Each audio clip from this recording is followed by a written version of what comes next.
Exam online के YouTube channel पर हार्दिक स्वागत है। आज की इस वीडियो में हम वनपाल का पेपर हल करने वाले हैं, जो कि सेकंड पारी का पेपर है साथियों।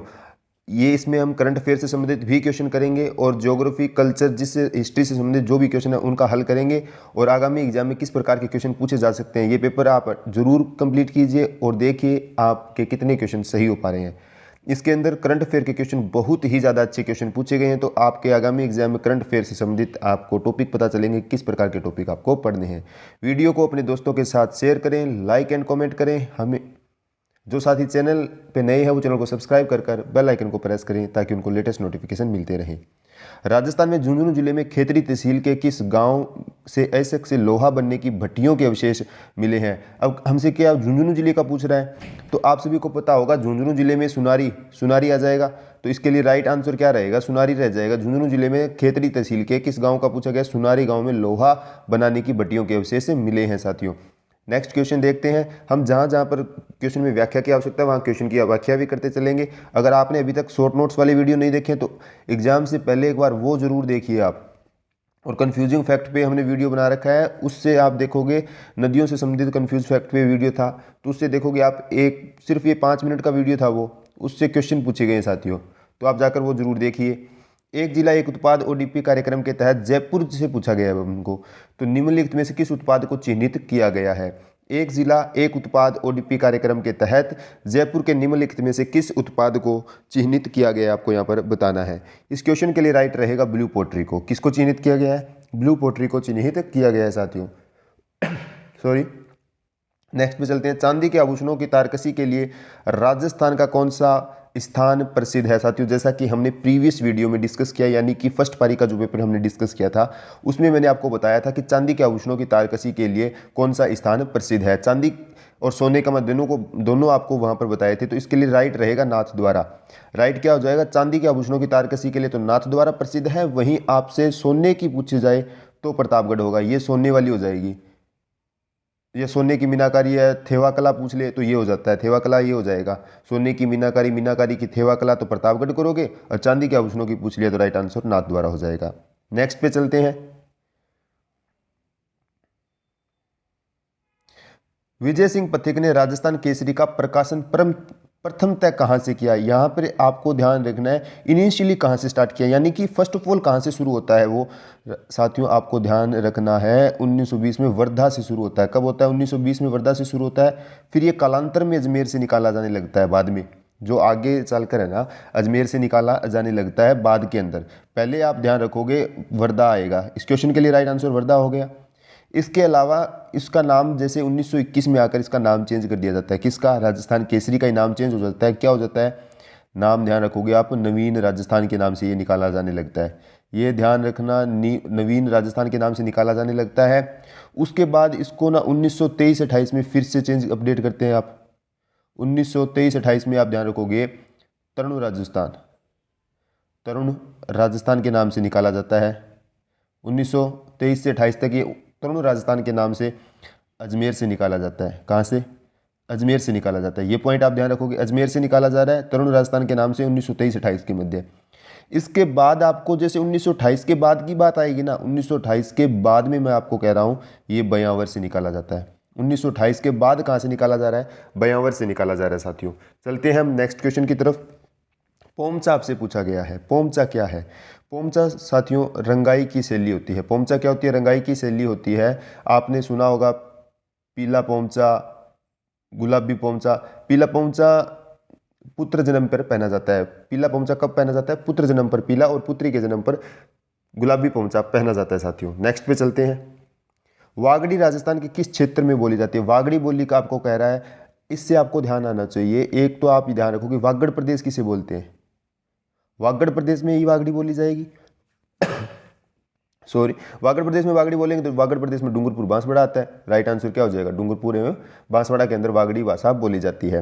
नेक्स्ट पे चलते हैं। डबोक हवाई अड्डा किस जिले में स्थित है। डबोक हवाई अड्डा राजस्थान के किस जिले में स्थित है। डबोक हवाई अड्डा जो है उदयपुर के अंदर स्थित है। कहाँ पर है, उदयपुर में डबोक हवाई अड्डा है साथियों। नेक्स्ट क्वेश्चन पे चलते हैं। गागरोन का किला किस प्रकार के दुर्ग का उदाहरण है? कल के वीडियो में हमने इसको डिस्कस किया था। गागरोन का किला किस प्रकार के दुर्ग का उदाहरण है, यानी जो हमारा प्रीवियस वीडियो था उसमें हमने डिस्कस किया कि गागरोन का किला किस प्रकार का है। ओदक दुर्ग बोल दो, जल दुर्ग बोल दो। गागरोन का दुर्ग क्या है? जल दुर्ग का उदाहरण है। एक मैंने आपको और बताया था भैंसरोडगढ़ वाला, भैंसरोडगढ़ वाला भी ओदक यानी जल दुर्ग है साथियों, वो भी आप ध्यान रखोगे। नेक्स्ट क्वेश्चन पे चलते हैं। निम्नलिखित में से किसने भारतीय प्राचीन लिपिमाला नामक ग्रंथ की रचना की है? भारतीय प्राचीन लिपिमाला नामक ग्रंथ की रचना करते हैं गौरीशंकर हीराचंद ओझा। गौरीशंकर हीराचंद ओझा जो है भारतीय प्राचीन लिपिमाला ग्रंथ की रचना करते हैं साथियों। नेक्स्ट पे चलते हैं। आमेर का जगत शिरोमणि मंदिर किसकी याद में बनवाया गया? आमेर का जगत शिरोमणि मंदिर बनवाया जाता है किसकी याद में? ये बनवाया जाता है जगत सिंह की याद में। किसकी याद में? जगत सिंह की याद में बनवाया जाता है। आपको यहाँ पर ध्यान आना चाहिए, जगत सिंह किसका पुत्र है? मान सिंह का पुत्र है, जो कि कल के एग्जाम में क्वेश्चन था। मान सिंह, और मान सिंह की पत्नी होती है कनकावती। कनकावती अपने पुत्र की याद में इस मंदिर का निर्माण करवाती है, जगत शिरोमणि मंदिर का। अब आपको इस मंदिर से रिलेटेड मैं एक अन्य फैक्ट बताना चाहता हूं जो आपको ध्यान रखना है। इस मंदिर में वही मूर्ति है जिसकी मीराबाई चित्तौड़ में पूजा करती थी। मीराबाई चित्तौड़ में जिस मूर्ति की पूजा करती थी ना, वही मूर्ति इस मंदिर में लगाई गई है, जगत शिरोमणि मंदिर में अंदर। ये आपको ध्यान रखना है यहाँ पर। नेक्स्ट है, ताल छापर अभयारण्य किसके लिए प्रसिद्ध है? आप सभी को पता होगा, ताल छापर अभयारण्य कृष्ण मृग के लिए प्रसिद्ध है। ताल छापर अभयारण्य जो है कृष्ण मृग के लिए प्रसिद्ध है। ताल छापर अभयारण्य कृष्ण मृग के लिए प्रसिद्ध है साथियों। नेक्स्ट पे देखते हैं, 1925 में अखिल भारतीय जाट महासभा का अधिवेशन कहाँ आयोजित होता है? 1925 के अंदर ये ध्यान रखना है, अखिल भारतीय जाट महासभा का अधिवेशन होता है, कहाँ पर आयोजित होता है वो आपको यहाँ पर बताना है साथियों। अखिल भारतीय, इसका जो अधिवेशन होता है वो पुष्कर के अंदर होता है। कहाँ पर होता है? ध्यान रखने वाली बात है, अखिल भारतीय जाट महासभा का अधिवेशन हो रहा है वो होता है पुष्कर के अंदर, ये आपको ध्यान रखना है। इसके अलावा इससे संबंधित कुछ अन्य फैक्ट हो सकता है जो कि हमारे लिए इंपॉर्टेंट हो सकता है। अध्यक्ष कौन था? अध्यक्ष आप ध्यान रखोगे कृष्ण सिंह। कृष्ण सिंह इसका अध्यक्ष होता है साथियों। कृष्ण सिंह इसका अध्यक्ष होता है। भारतीय जाट महासभा का जो अधिवेशन 1925 के अंदर हो रहा है, ये तो अखिल भारतीय जाट महासभा हो गई। अब राजस्थान के भी सापेक्ष एक क्षेत्रीय जाट महासभा बनाई गई है, बनाई गई थी उस समय क्षेत्रीय जाट महासभा, जिसकी स्थापना तो होती है 1931 के अंदर। कब होती है? 1931 के अंदर। और अधिवेशन की बात की जाए ना, वो होता है 1933 में। अधिवेशन कब हो रहा है? 1933 के अंदर हो रहा है। और वो अधिवेशन होता कहाँ पर है? पलसाना के अंदर। पलसाना के अंदर आपको यहाँ पर ध्यान रखना है, राजस्थान क्षेत्रीय जाट महासभा की स्थापना 1931 के अंदर की जा रही है, उसका अधिवेशन 1933 में हो रहा है, और जो कि पलसाना के अंदर हो रहा है। ये पॉइंट भी ध्यान रखना, हो सकता है आगामी एग्जाम में आपके पूछ लिया जाए। नेक्स्ट पे चलते हैं। बर्ड किसान आंदोलन किस रियासत से संबंधित है? बर्ड किसान आंदोलन का आप सभी को पता होगा। किसान आंदोलन से संबंधित मैंने आपको बहुत बार बोल दिया है कि बहुत इंपॉर्टेंट टॉपिक है, तो बूंदी से संबंधित है। बर्ड किसान आंदोलन बूंदी से संबंधित हो गया। नेक्स्ट क्वेश्चन पे चलते हैं साथियों।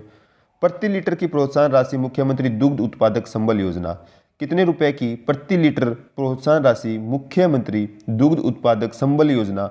साथियों मैं आपके लिए ना एग्जाम से पहले, जैसे आपका अगर फॉरेस्ट गार्ड का एग्जाम है उससे पहले मैं आपके लिए जो फ्लैगशिप योजना है ना, फ्लैगशिप योजना जो है वो मैं आपके लिए लेकर आने वाला हूँ। जितनी भी 20-25 जितनी भी फ्लैगशिप योजनाएं हैं वो मैं आपके लिए लेकर आने वाला हूँ। जो आपका फॉरेस्ट गार्ड का एग्जाम है उससे पहले मैं ये वीडियो आपके लिए लेकर आने वाला हूँ साथियों। इसमें आपको प्रोत्साहन राशि बतानी है, जो कि पहले 2 रुपये होती थी, अब 5 रुपये कर दी गई है। 5 रुपये इसके लिए बिल्कुल राइट आंसर रहेगा। 5 रुपये प्रति लीटर की प्रोत्साहन राशि मुख्यमंत्री दुग्ध उत्पादक संबल योजना के तहत दी जाती है। साथियों ये देखिए हमारी वीडियो से क्वेश्चन आप देख सकते हो। रणखार मैंने आपको कितनी बार बता दिया है, रणखार रिजर्व स्थित है। आपसे रणखार पूछ लिया गया है। एक इसमें ध्यान रखना, ये नवीनतम है, अभी तक का ये नवीनतम है। ये आप मानो अप्रैल मई 2022 के आसपास ये बना है। रणखार रिजर्व आपसे पूछ लिया गया है, तो आप सभी को पता होगा जालोर में। रणखार ये कहाँ पर है? जालोर में है साथियों।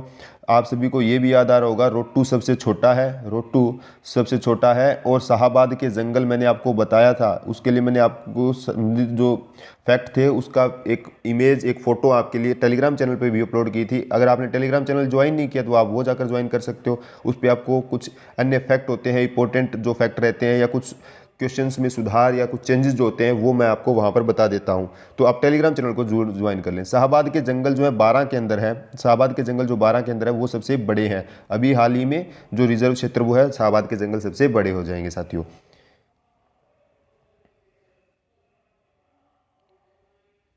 इसके बाद हमारा नेक्स्ट क्वेश्चन है, कक्षा 8 के छात्रों के बीच सीखने के परिणामों को बढ़ाने के लिए राजस्थान स्कूली शिक्षा परिषद के NCG 5 साल के लिए एक समझौता ज्ञापन पर हस्ताक्षर किए हैं। 1 से कक्षा 8 तक के छात्रों के बीच सीखने के परिणामों के लिए राजस्थान स्कूली शिक्षा परिषद ने किस NGO के साथ 5 साल के लिए एक समझौता ज्ञापन पर हस्ताक्षर किए हैं? वो किए हैं संपर्क फाउंडेशन के साथ। डी ऑप्शन बिल्कुल राइट रहेगा, डी ऑप्शन यहाँ पर बिल्कुल राइट रहने वाला है।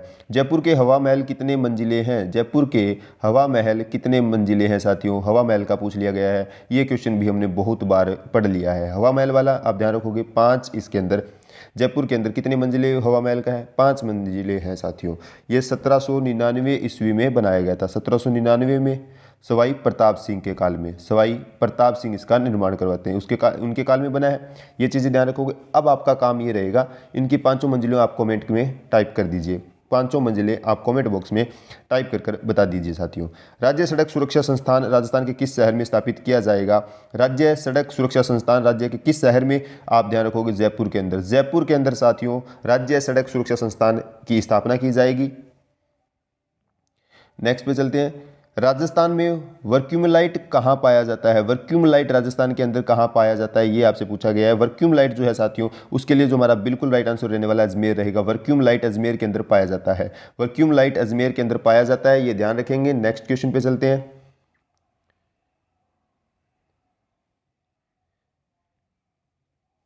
राजस्थान के बांसवाड़ा जिले के राष्ट्रीय जल पुरस्कार 2022 में स्थान प्राप्त किया है। राजस्थान के बांसवाड़ा जिले ने राष्ट्रीय जल पुरस्कार पश्चिमी क्षेत्र का जो है 2022 में कौन सा स्थान प्राप्त किया है? सेकंड, यानी द्वितीय स्थान प्राप्त किया। सी ऑप्शन यहाँ पर बिल्कुल राइट हो जाएगा साथियों। निम्नलिखित में से किस रियासत ने 1857 की क्रांति के दौरान अंग्रेजों की सहायता नहीं की थी? 1857 की क्रांति के दौरान अंग्रेजों की सहायता कौन नहीं करता है? 1857 की क्रांति के दौरान पूछा गया है साथियों। आप सभी को याद आना चाहिए कोटा। कोटा आपको याद आना चाहिए। बीकानेर भी करता है, टोंक भी करता है, धौलपुर। बीकानेर तो आपको पता है कि दूसरी रियासत तक चला जाता है। बीकानेर के जो आपको पता होगा ना, सरदार सिंह जो होते हैं वो दूसरी रियासत में चले जाते हैं। कोटा में आपको पता होगा जयदयाल और मेहरब खां क्रांति करते हैं। जयदयाल व मेहरब खां यहाँ पर क्रांति करते हैं और यहाँ के जो शासक होते हैं राम सिंह, उनको नज़रबंद कर देते हैं साथियों। आप सभी को पता होगा। फिर नज़रबंद करने के कारण इनके जो तोपों की सलामी है वो भी कम कर दी जाती है। ये आपको ध्यान आना चाहिए यहाँ पे पॉइंट। राजस्थान में कृषक उपहार योजना के तहत कितने मूल्य की कृषि उपज के विक्रय पर कृषक को ई कूपन प्राप्त होगा? ई कूपन कितनी उपज के विक्रय पर होगा? ये 10,000 रुपये या उससे अधिक, 10,000 रुपये या उससे अधिक पर प्राप्त होगा साथियों। डी ऑप्शन यहाँ पर बिल्कुल राइट रहने वाला है। गैब सागर झील कहाँ स्थित है? गैब सागर झील का पूछ लिया गया है। गैब सागर झील कहाँ पर स्थित है? गैब सागर झील जो है डूंगरपुर के अंदर स्थित है। गैब सागर झील कहाँ पर स्थित है साथियों?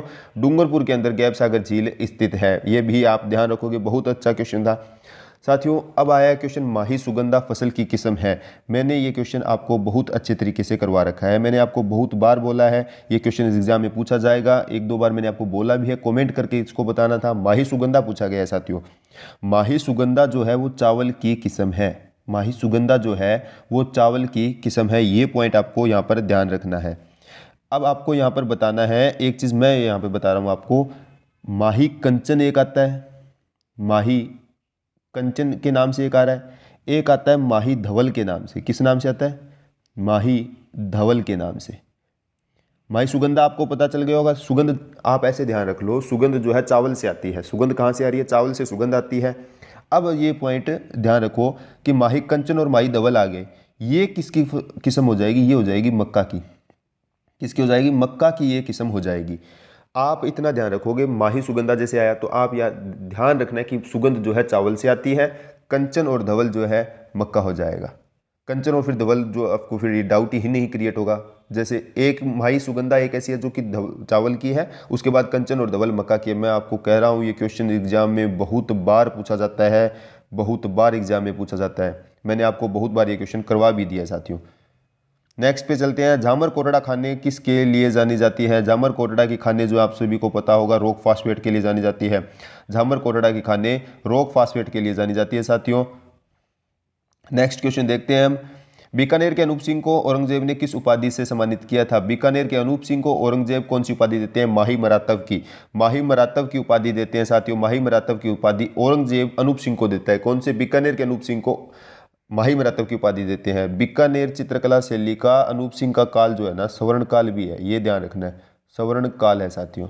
बीकानेर का काल जो है स्वर्ण काल है, अनूप सिंह का काल स्वर्ण काल है साथियों, ये ध्यान रखने वाला पॉइंट था। डिजिटल बाल मेला यूनिसेफ के संयुक्त तत्वाधान में 2022 में प्रदेश भर में अभियान में बाल सरपंच की शुरुआत की गई थी। कब की गई ये आपको यहाँ पर बताना है। डिजिटल बाल मेला यूनिसेफ में और बाल सरपंच की शुरुआत की जाती है 2 अक्टूबर। 2 अक्टूबर आप ध्यान रखोगे तो यानी इस क्वेश्चन के लिए राइट आंसर रहेगा अक्टूबर 2022 में। अक्टूबर 2022 में इसकी बाल सरपंच की शुरुआत। नेक्स्ट क्वेश्चन पे चलते हैं। रूमा देवी को मारवाड़ रत्न से नवाजा गया है, वे कहाँ से संबंधित है। सॉरी, रूमा देवी को मारवाड़ रत्न से नवाजा गया है, वो कहाँ से संबंधित है साथियों, बाड़मेर से संबंधित है। इसके लिए राइट क्या हो जाएगा, बाड़मेर से संबंधित है रूमा देवी, वो आपको ध्यान रखना है। नेक्स्ट क्वेश्चन पे चलते हैं। राजस्थान का कौन सा जिला आदिवासियों का कुंभ कहलाता है। आदिवासियों का कुंभ यहां से पूछा गया तो बनेश्वर मेले को आदिवासियों का कुंभ कहा जाता है। बनेश्वर मेले को आदिवासियों का कुंभ कहा जाता है। आप सभी को पता होगा, इधर से आ रही है माही नदी, इधर से आ रही है जाखम प्रतापगढ़ से, इधर से आ रही है सोम नदी, इनके संगम पर यह बनेश्वर मेला यहाँ पर लगता है साथियों। नवा टापरा ऐसा कुछ गांव का नाम है, नवा टापरा यही नाम, ऐसा कुछ नाम है साथियों। नवा टापरा गांव में ये मेला लगता है, डूंगरपुर के अंदर आता है, ये ध्यान रखना है। मैं आपको एक बात बता रहा हूँ, ये डूंगरपुर के अंदर होता है साथियों, बांसवाड़ा में नहीं है। ये स्थान जो आता है नवा टापरा, ये जो त्रिवेणी संगम हो रहा है, ये जो बनेश्वर मेला लगता है डूंगरपुर के अंदर लगता है। ये पॉइंट ध्यान रखना, एग्जाम में क्वेश्चन पूछा जाता है। मैं आपसे बार बार यही बात कह रहा हूँ, एग्जाम में पूछा जाता है। राजस्थान वानिकी जैव विविधता परियोजना किसके द्वारा प्रायोजित की है। राजस्थान जैव विविधता परियोजना किसके द्वारा प्रायोजित की गई है। जापान अंतर्राष्ट्रीय कोऑपरेशन एजेंसी के द्वारा, जापान अंतर्राष्ट्रीय कोऑपरेशन एजेंसी के द्वारा ये की गई है साथियों। नेक्स्ट पे चलते हैं हम। विद्युत मंत्रालय के अधीन REC की ओर से जारी consumer service rating of discom 2020-21 में देश के श्रेष्ठ 4 डिस्कॉम में राजस्थान के कौन से 2 डिस्कॉम, राजस्थान के 2 डिस्कॉम आएंगे, A+ ग्रेड में उनको मिली है। इसमें आपको ध्यान रखना है जयपुर एवं जोधपुर को मिली है साथियों। इसमें जयपुर अजमेर है तो ये ऑप्शन नहीं होगा, अजमेर को ये नहीं होगा, जयपुर एवं जोधपुर, सी ऑप्शन यहाँ पर बिल्कुल राइट हो जाएगा। सी ऑप्शन यहाँ पर क्या है, बिल्कुल राइट आंसर साथियों रहने वाला है। नेक्स्ट क्वेश्चन देखते हैं। नेक्स्ट क्वेश्चन से बढ़ने से पहले मैं आपको कहना चाहूँगा, वीडियो को एक बार अपने फ्रेंड के साथ शेयर जरूर कीजिए साथियों। विश्व आदिवासी दिवस कब मनाया जाता है। विश्व आदिवासी दिवस जो है हम 9 अगस्त को मनाते हैं। विश्व आदिवासी दिवस हम 9 अगस्त को मनाते हैं। विश्व आदिवासी दिवस हम 9 अगस्त को मनाते हैं साथियों। जियोलॉजिकल सर्वे ऑफ इंडिया व माइंस एवं जियोलॉजिक विभाग के खनिज खोज कार्य की आरंभिक रिपोर्ट के अनुसार राज्य के बांसवाड़ा व राजसमंद में किसके विशाल भंडार मिले हैं। साथियों इस क्वेश्चन से संबंधित अन्य जो फैक्टर रहेंगे ना, वो भी हम यहाँ पर डिस्कस करेंगे। जियोलॉजिकल सर्वे ऑफ इंडिया व माइंस जियोलॉजी विभाग की खनिज खोज कार्य के आरंभिक रिपोर्ट के अनुसार बांसवाड़ा व राजसमंद में हमें मैग्नीज के भंडार मिलते हैं। किसके मिलेंगे साथियों, मैग्नीज के भंडार मिलेंगे। एक बात याद रखोगे, मैग्नीज के ये जो भंडार है ना, वो आपको कुछ क्षेत्र बता देता हूँ मैं। एक तो तलवाड़ा बाड़मेर वाला जो बांसवाड़ा वाला क्षेत्र तलवाड़ा है, वो मैं आपको यहाँ पर बोल रहा हूँ। न कि एक तलवाड़ा झील है जो हनुमानगढ़ में, वो नहीं है। तलवाड़ा बांसवाड़ा वाला आप ध्यान रखोगे। लीलवाड़ा आप ध्यान रखोगे। ये क्षेत्र कुछ क्षेत्र है जहाँ पर हमें मैग्नीज के भंडार मिले हैं साथियों। यहाँ आपको कुछ अन्य फैक्ट बताना चाहता हूँ मैं, जैसे ये तो किसके भंडार हो गए, मैग्नीज के भंडार हो गए। अब मैं आपको यहाँ पर बता रहा हूँ सोने के भंडार की बात। सोने के भी भंडार मिले हैं, वो कहाँ पर मिले हैं। एक तो स्थान ध्यान रखो आप, देवतलाई ध्यान रखोगे। एक आप ध्यान रखोगे उदयपुर ध्यान रखोगे। उसके अलावा आप ध्यान रखोगे डूंगरपुर। आपको ध्यान रखना है देवतलाई, उदयपुर, डूंगरपुर के अंदर सोने के भंडार मिले हैं। एक स्थान जो मैं आपको बता रहा हूं साथियों, ये देवतलाई स्थान कहां पर है। देवतलाई आप ध्यान रखोगे भीलवाड़ा के अंदर है।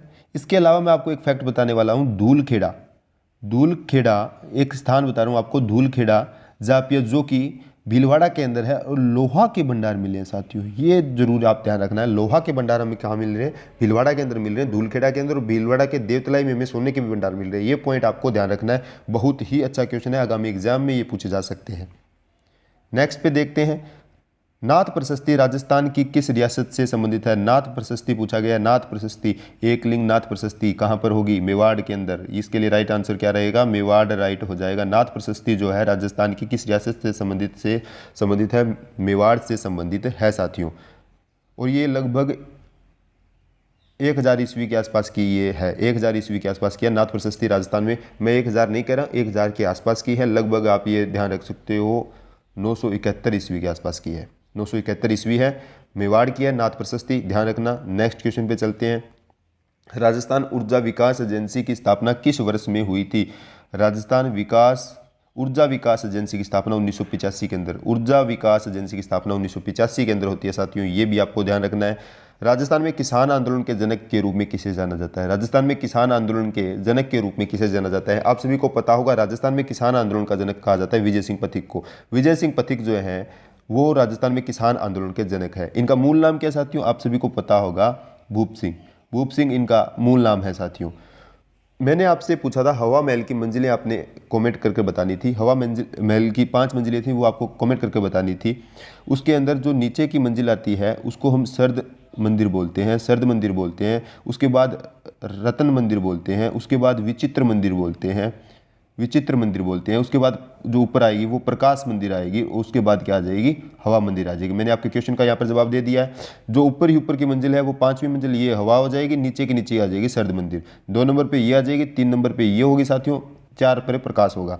सर्द रतन विचित्र प्रकाश हवा, ये राइट इसके लिए आंसर रहेगा। कमेंट बॉक्स में आप आंसर टाइप करने का प्रयास जरूर कीजिए साथियों। निम्नलिखित में से कौन सी रेडक्लिफ रेखा के रूप में जानी जाती है? रेडक्लिफ रेखा तो आपको पता होगा पाकिस्तान और राजस्थान वाली है, मतलब भारत पाकिस्तान की हो गई, यही बात ध्यान रखोगे। पहले अगर राजस्थान की पाकिस्तान के साथ लग रही है मतलब भारत की है ना वो, कहीं ना कहीं तो भारत पाकिस्तान की सीमा हो जाएगी। भारत पाकिस्तान की सीमा रेडक्लिफ रेखा के नाम से जानी जाती है साथियों। नेक्स्ट पे चलते हैं। राजस्थान के किस जिले में अन्ना सागर झील स्थित है? देखिए साथियों, अन्ना सागर झील का संबंधित क्वेश्चन जो है वो कल के जो प्रीवियस पेपर था उसमें भी पूछा गया, आज वाले में ये पूछ लिया कहाँ पर स्थित है। उसमें पूछा गया कि किसने बनवाई थी, आज पूछा है कहाँ पर है। तो आप राइट टिक क्या कर दोगे? अजमेर हो जाएगा। अजमेर के अंदर अन्ना सागर झील है, अरुणराज इसका निर्माण करवाता है। नेक्स्ट हमसे पूछना चाहता है निम्नलिखित बीकानेर के शासकों में से किसने खानवा के युद्ध में राणा सांगा की ओर से भाग लिया था? ये खानवा का युद्ध मैंने आपको बहुत बार बोला है कि आप इसको कंप्लीट पढ़ लीजिए। खानवा का युद्ध इंपॉर्टेंट है। प्रीवियस वीडियो में इससे रिलेटेड मैंने जो फैक्ट कब हुआ ये सब बातें आपको मैंने बता दी है। निम्नलिखित बीकानेर के शासकों में से किसने खानवा के युद्ध में राणा सांगा की ओर से भाग लिया था? बीकानेर से पूछा गया है। बीकानेर की तरफ से भाग लेता है राव कल्याणमल। राइट आंसर क्या रह जाएगा? राव कल्याणमल बीकानेर में भाग लेता है। आप सभी को ध्यान आना चाहिए कल्याणमल कौन है? ये जेतसी का पुत्र है साथियों, जेतसी का पुत्र है, जेतसी का पुत्र है, ये आपको ध्यान रखना है। राजस्थान का एकीकरण कितने चरणों में होता है? राजस्थान का एकीकरण कितने चरणों में संपन्न होता है? आप सभी को पता होना चाहिए। राजस्थान का एकीकरण 7 चरणों में, बहुत ही सिंपल सा क्वेश्चन ये यहाँ पर पूछ लिया गया था। 7 के चरण जो है राजस्थान के एकीकरण के अंदर संपन्न होता है। मैं आपसे ये कहना चाहूँगा एग्जाम से पहले अगर आपका एग्जाम आ रहा है तो एकीकरण कंप्लीट पढ़ के जाइए, एकीकरण से क्वेश्चन आपको देखने को मिले ही मिलेगा। नेक्स्ट पे चलते हैं। अचलगढ़ दुर्ग कहाँ स्थित है? अचलगढ़ दुर्ग जो है सिरोही के अंदर है, यानी माउंट आबू इसके लिए राइट है हो जाएगा। माउंट आबू के अंदर अचलगढ़ दुर्ग स्थित है साथियों। नेक्स्ट पे चलते हैं। सिरोही राज्य के साथ अंग्रेजों ने संधि कब की थी? सिरोही राज्य के साथ अंग्रेजों ने संधि करते हैं 1823 में। 1823 के अंदर सिरोही राज्य के साथ अंग्रेज संधि कर लेते हैं। सिरोही राज्य के साथ अंग्रेज 1823 के अंदर संधि कर लेते हैं। नेक्स्ट देखते हैं साथियों। उत्तर पश्चिमी राजस्थान में मृदा जो उर्वरता है में अनवेन प्रमुख कारण क्या है? यानी इसको हम इंग्लिश में देख लेते हैं क्या कहना चाहता है ये। सोइल फर्टिलिटी के लिए डिग्रेडेशन हो रहा है, मतलब कमी हो रही है। किस कारण कमी आ रही है? उर्वरता में कमी किस कारण हो रही है? उर्वरता में डिग्रेडेशन लिखा हुआ है तो कमी का पूछ रहा है। कमी आप सभी को पता होगा उत्तर पश्चिमी राजस्थान में, उत्तर पश्चिमी राजस्थान में आप सभी को पता होगा पवन से अपर्दन होता है। उत्तर पश्चिमी राजस्थान से, उत्तर पश्चिमी राजस्थान में आप सभी को पता है आंधी चलती है, हवा मतलब तेज हवा के कारण, जो पवन के कारण जो अपर्दन होता है, मिट्टी अपर्दन होता है, तो वो वही कारण इसके लिए उत्तर पश्चिमी राजस्थान के लिए सही हो जाएगा राइट आंसर। नेक्स्ट देखते हैं साथियों। भरतपुर संभाग में कौन सा कृषि जलवायु प्रदेश स्थित है? भरतपुर संभाग में कौन सा कृषि जलवायु प्रदेश स्थित है? भरतपुर संभाग के अंदर हमसे पूछा गया है। इसके लिए साथियों जो राइट रहेगा थर्ड बी राइट रहेगा। भरतपुर संभाग में क्या आ जाएगा? थर्ड बी राइट हो जाएगा साथियों। नेक्स्ट क्वेश्चन पे हम चलते हैं। कृपाल सिंह शेखावत का संबंध राजस्थान ब्लू पोट्री से है। कृपाल सिंह शेखावत का संबंध राजस्थान में ब्लू पोट्री से है साथियों।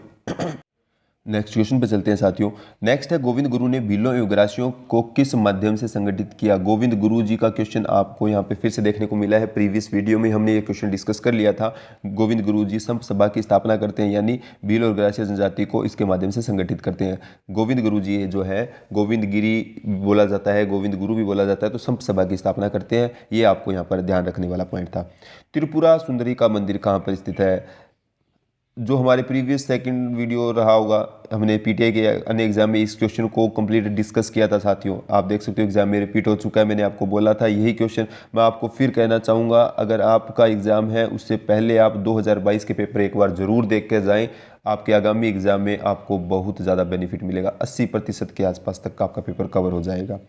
ये मान के चलो, कुछ क्वेश्चन तो आपको डिटो देखने को मिल जाएंगे, वहीं के वहीं से सेम के सेम मिल जाएंगे आपको देखने को। रिपीट होते हैं साथियों क्वेश्चन। आप वीडियो देखो, उनमें आपको पता चलेगा कि कितने क्वेश्चन वहाँ से रिपीट हुए हैं। तो तलवाड़ा बांसवाड़ा के अंदर त्रिपुरा सुंदरी का मंदिर है। त्रिपुरा सुंदरी का मंदिर तलवाड़ा बांसवाड़ा के अंदर हो जाएगा साथियों। नेक्स्ट क्वेश्चन पे चलते हैं। नेक्स्ट हमसे पूछना चाहता है, मलानी पहाड़ियाँ कहाँ पर स्थित है। मलानी पहाड़ियाँ जो है साथियों, जालोर बाड़मेर में आ जाएगा। जालोर बाड़मेर के अंदर मलानी पहाड़ियाँ स्थित है। जालोर बाड़मेर के अंदर मलानी पहाड़ियाँ स्थित है। राज रत्नाकर का लेखक कौन था। राज रत्नाकर का लेखक पूछा है। राज रत्नाकर का लेखक होगा सदाशिव भट्ट। सदाशिव भट्ट जो है राज रत्नाकर का लेखक होगा साथियों। राज रत्नाकर का लेखक कौन होगा, सदाशिव भट्ट होगा। और ये सदाशिव भट्ट जो है मेवाड़ के जो महाराणा होते हैं, मेवाड़ महाराणा राज सिंह, आपको ध्यान आना चाहिए, मेवाड़ महाराणा राज सिंह के दरबार में थे। मेवाड़ के महाराणा राज सिंह के दरबार में थे। आप सभी को यहाँ पर ये पॉइंट भी ध्यान आना चाहिए। नेक्स्ट पे चलते हैं साथियों। स्माइल कार्यक्रम का संबंध क्या है। स्माइल कार्यक्रम का जो संबंध आपसे पूछा गया है किससे है, तो आप सभी को पता होगा, शिक्षा के क्षेत्र से स्माइल कार्यक्रम संबंधित है। स्माइल कार्यक्रम का संबंध जो है शिक्षा क्षेत्र से है। वृत्त राजस्थान का राज प्रमुख किसे नियुक्त किया गया था। वृत्त राजस्थान का आपसे पूछा गया है। वृत्त राजस्थान का जो बनाते हैं सवाई मानसिंह को वृत्त राजस्थान का प्रधानमंत्री बनाया जाता है। वृत्त राजस्थान का प्रधानमंत्री किसे बनाया जाता है, सवाई मानसिंह को बनाया जाता है। आपको ध्यान आना चाहिए, इसमें ट्रिपल जे बी मिलाया जाता है, यानी जैसलमेर, जोधपुर, जयपुर, बीकानेर। तो यहाँ जयपुर वालों को यहाँ पर क्या है, राज प्रमुख बना दिया जाता है साथियों। राज प्रमुख यानी सवाई मानसिंह हो जाएगा इसके लिए राइट आंसर। चलते हैं नेक्स्ट क्वेश्चन पे। नेक्स्ट है, उदयपुर के राजमहलों में चित्तेरों की ओवरी की स्थापना किसने की। राजमहल के अंदर, उदयपुर के राजमहल के अंदर चित्तेरों की ओवरी की स्थापना, मतलब उसकी स्थापना कौन करते हैं, महाराणा जगत सिंह करते हैं। महाराणा जगत सिंह जो है उदयपुर के अंदर राजमहल में जो चित्तेरों की ओवरी का निर्माण करते हैं। इसे हम एक नाम से और भी जानते हैं जिसे आप ध्यान रखोगे, तस्वीरारो कारखानों। ये ध्यान आपको यहाँ पर रखना है। तस्वीरा और कारखानों, ये भी आपको यहाँ पर ध्यान रखना है। इसको अन्य नाम से इससे भी जानते हैं। राजस्थान के किस शहर में राष्ट्रीय संचारी रोग केंद्र स्थित है। राष्ट्रीय संचारी रोग केंद्र कहाँ पर होगा साथियों, इसके लिए राइट रहेगा अलवर के अंदर राष्ट्रीय संचारी रोग केंद्र स्थापित किया गया है। नेक्स्ट पे चलते हैं। निम्नलिखित में से कौन सा अभ्यारण्य राजस्थान में स्थित नहीं है। ये क्वेश्चन तो आपका गलत नहीं होना चाहिए। राजस्थान के अभ्यारण्य दे रखे हैं, उसमें आपको बताना है कि ये राजस्थान से संबंधित नहीं है। शेरगढ़ जो है राजस्थान से संबंधित है। रामसागर भी राजस्थान से संबंधित है। सीता माता भी राजस्थान से संबंधित है। क्वेश्चन के लिए राइट रहेगा मानस जो है राजस्थान के अंदर स्थित नहीं है। मानस जो है राजस्थान के अंदर स्थित नहीं है साथियों। निम्न में से कौन सी नदी जो है आंतरिक अपुहा नदी है। आंतरिक अपुहा की नदी पूछी गई है, कौन सी है साथियों, यहाँ पर आपको बताना है। आंतरिक अपुहा की नदी जो होगा इसके लिए राइट आंसर साबी हो जाएगा। साबी जो है आंतरिक अपुहा की नदी हो जाएगा साथियों। साबी क्या है, साबी जो है आंतरिक अपुहा की नदी हो जाएगा। आपको एक नदी का नाम ध्यान आना चाहिए यहाँ पर, सागी, जो कि हमने नदियों के टॉपिक में डिस्कस किया था। नदियों के टॉपिक में हमने डिस्कस किया था कि सागी नदी जो है साथियों वो लूणी की सहायक है। सागी नदी जो है लूणी की सहायक है, ये आपको पॉइंट ध्यान आना चाहिए। यहाँ पर साबी दे रखा है। अगर आपने नदी से संबंधित कन्फ्यूजन फैक्ट जो हमने करवाए थे वो नहीं देखा है तो आप वो जाकर वो देखिए कन्फ्यूजिंग फैक्ट, क्योंकि इसमें हमने सब जो नदियाँ एक जैसे नाम है वो सभी आपको वहाँ पर करवा रखे हैं। लिंक आपको डिस्क्रिप्शन में मिल जाएगा, वहाँ जाकर आप देख सकते हो। सागी जो है लूणी की सहायक हो जाएगा। मैं आपको यहाँ पर बताना चाहता हूँ मानसी, ये मानसी नदी जो है ये तो बनास की सहायक हो जाएगी। किसकी सहायक है, बनास की सहायक हो गई। और जो सूकड़ी और मीठड़ी है ना, ये किसकी है, सूकड़ी और मीठड़ी ये दोनों लूणी की है। ये दोनों लूणी की है और जो सागी है वो भी लूणी की है। अंतिम में सागी ही मिलती है, ये ध्यान रखना। सागी जो है लूणी के अंदर अंत में मिलती है, ये भी आप सॉरी साथियों, नेक्स्ट क्वेश्चन पे चलते हैं। निम्नलिखित में से किस किले को मयूर ध्वजगढ़ भी कहा जाता है? मयूर ध्वजगढ़ जो कहा जाता है मेहरानगढ़ किले को कहा जाता है, मेहरानगढ़ किले को मयूर ध्वजगढ़ भी कहा जाता है। नेक्स्ट क्वेश्चन पे चलते हैं। निम्नलिखित में से किसने कालीबंगा सभ्यता की खोज की है? कालीबंगा सभ्यता की खोज का क्वेश्चन आ गया। मैंने आप देख सकते हो कालीबंगा से संबंधित क्वेश्चन एग्जाम में आपको देखने को डेफिनेट मिलता है। अमलानंद घोष जो होते हैं कालीबंगा की खोज करते हैं। अब आपको ध्यान आना चाहिए बीबी लाल और बीके थापर, बीके थापर ये नाम ध्यान आना चाहिए, ये करते हैं इसका उत्खनन कार्य। उत्खनन करते हैं बीबी लाल, बीके थापर और अमलानंद घोष जो होते हैं वो इसकी करते हैं खोज साथियों। नेक्स्ट क्वेश्चन देखते हैं। नेक्स्ट है साथियों, जयपुर में मीनाकारी की कला महाराजा मानसिंह फर्स्ट द्वारा कहाँ से लाई गई? जयपुर में मीनाकारी की कला जो है महाराजा मानसिंह लाते हैं, मानसिंह फर्स्ट लाते हैं और कहाँ से लाते हैं? लाहौर से लाते हैं। डी ऑप्शन यहाँ पर बिल्कुल राइट रहेगा। जयपुर में मीनाकारी की जो कला है वो महाराजा मानसिंह फर्स्ट लाते हैं लाहौर से, ये पॉइंट भी ध्यान रखेंगे। नेक्स्ट पे चलते हैं। टाटगढ़ रावली वन्य जीव अभ्यारण्य राजस्थान के किस जिले में स्थित नहीं है? टाटगढ़ रावली वन्य जीव अभ्यारण्य कौन से जिले के अंतर्गत नहीं आता है? पाली में है, अजमेर में है, राजसमंद में है। लेकिन साथियों आपको ध्यान रखना है टोंक के अंदर नहीं है, टोंक के अंदर टाटगढ़ रावली वन्य जीव अभ्यारण्य स्थित नहीं है, ये पॉइंट भी आपको यहाँ पर ध्यान रखना है। नेक्स्ट है उदयपुर में सहेलियों की बावड़ी का निर्माण कौन करवाता है? सहेलियों की बावड़ी का निर्माण कौन करवाता है उदयपुर के अंदर? संग्राम सिंह, आपको ध्यान आ रहा होगा। महाराणा संग्राम सिंह जो होते हैं, महाराणा संग्राम सिंह जो होते हैं उदयपुर के अंदर सहेलियों की बावड़ी का निर्माण करवाते हैं। सहेलियों की बावड़ी का निर्माण कौन करवा रहे हैं? संग्राम सिंह करवा रहे हैं, महाराणा संग्राम सिंह करवा रहे हैं साथियों। निम्नलिखित में से किसने करौली को अपनी राजधानी बनाया था? करौली को अपनी राजधानी कौन बनाता है आपको यहाँ पर बताना है। करौली को जो राजधानी बनाता है धर्मपाल द्वितीय बनाता है साथियों। धर्मपाल द्वितीय जो है करौली को अपनी राजधानी बनाता है। नेक्स्ट क्वेश्चन पे चलते हैं। ये रहा नेक्स्ट क्वेश्चन। देवनारायण जी का मुख्य पूजा स्थल कौन सा है? देवनारायण जी का मुख्य पूजा स्थल आपसे पूछा गया है, आसिंद हो जाएगा। आसिंद देवनारायण जी का मुख्य पूजा स्थल हो जाएगा। आपको ये भी ध्यान आना चाहिए देवनारायण जी की फड़ का वाचन किस वाद्य यंत्र के साथ होता है? जंत्र वाद्य यंत्र के साथ। जंत्र वाद्य यंत्र के साथ देवनारायण जी की फड़ का वाचन होता है साथियों। नेक्स्ट पे चलते हैं। टेलीमेडिसिन योजना का उद्घाटन किया गया है। टेलीमेडिसिन योजना का उद्घाटन जो किया गया है भीलवाड़ा से किया गया है साथियों। टेलीमेडिसिन योजना का उद्घाटन किया गया है भीलवाड़ा से, ये भी ध्यान है रखना आपको। ये करंट अफेयर से संबंधित क्वेश्चन है, आगामी एग्जाम में रिपीट हो सकते हैं। जो साथी रीट अन्य किसी एग्जाम की तैयारी करें जिनका अभी हाल ही में आने वाला एक समय में एग्जाम है, उनके लिए करंट अफेयर बहुत ज़्यादा महत्वपूर्ण रहेगा। मैं आपको कहना चाहूँगा प्रीवियस एक ईयर का ही जो करंट अफेयर पूछा जाता है एग्जाम में, तो हो सकता है क्वेश्चन रिपीट आपको मिल जाए या थोड़ा बहुत चेंजेस करके आपको मिल जाए, तो क्वेश्चन इसी प्रकार के आएंगे। अगस्त 2022 में राजस्थान सरकार ने जल पर्यावरण संरक्षण के लिए किस देश के साथ भागीदारी की है? अगस्त 2022 में राजस्थान सरकार ने जल एवं पर्यावरण संरक्षण के लिए डेनमार्क से भागीदारी की है। किसके साथ भागीदारी की है? डेनमार्क के साथ भागीदारी की है साथियों। नेक्स्ट है राजस्थान में मुख्यमंत्री चिरंजीवी स्वास्थ्य बीमा योजना कब प्रारंभ की गई है? राजस्थान में मुख्यमंत्री चिरंजीवी स्वास्थ्य बीमा जो योजना है वो 1 मई 2021 से प्रारंभ की गई है। 1 मई 2021 से प्रारंभ की गई है, ये ध्यान रखने वाला पॉइंट है। नेक्स्ट देखते हैं निम्नलिखित में से कौन सा जिला सिद्धमुख सिंचाई परियोजना से क्या जल प्राप्त नहीं करता है? कौन सा जो है जिला है सिद्धमुख सिंचाई परियोजना दे रखी है उससे उसको जल प्राप्त नहीं होता है, यानी वो लाभान्वित नहीं होता है साथियों। चूरू है, हनुमानगढ़ है, गंगानगर, इन सभी को जल मिलता है, लेकिन बीकानेर को जल नहीं मिलता है। बीकानेर को जल नहीं मिलता है। यहाँ पर जो राइट आंसर रहने वाला है ए ऑप्शन रहेगा, बिल्कुल ए ऑप्शन यहाँ पर राइट रहेगा, बीकानेर इससे संबंधित हो जाएगा साथियों। नेक्स्ट क्वेश्चन हम देखते हैं।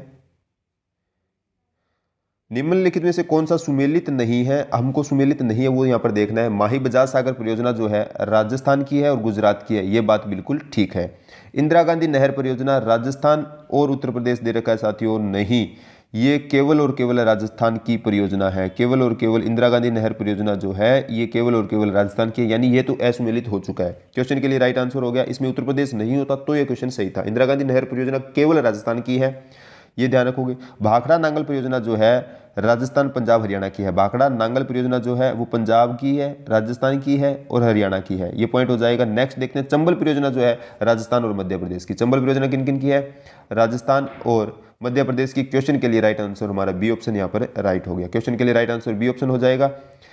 नेक्स्ट क्वेश्चन पे चलते हैं और आज का हमारा अंतिम क्वेश्चन है ये साथियों। मैं आपको कहना चाहूँगा अगर आपने अभी तक वीडियो को शेयर नहीं किया है तो अपने साथियों के साथ इस वीडियो को शेयर करें, लाइक करें और आप कमेंट कर कर हमें बताएं वीडियो कैसा लगा है। आप कमेंट करते हो उससे हम मोटिवेट होते हैं और एक बेहतर वीडियो बनाने का प्रयास करते हैं। जो साथी चैनल पर नए हैं वो चैनल को सब्सक्राइब कर कर बेल आइकन को प्रेस कर ले ताकि उनको लेटेस्ट नोटिफिकेशन मिलते रहे। साथियों नेक्स्ट ये जो हमारा अंतिम क्वेश्चन है, 13 ताली नृत्य किस लोक देवता को समर्पित है? 13 ताली नृत्य जो है रामदेव जी को समर्पित है। 13 ताली नृत्य रामदेव जी को समर्पित है। आज के लिए इतना ही साथियों। वीडियो आपको कैसा लगा कमेंट कर जरूर बताएं। धन्यवाद।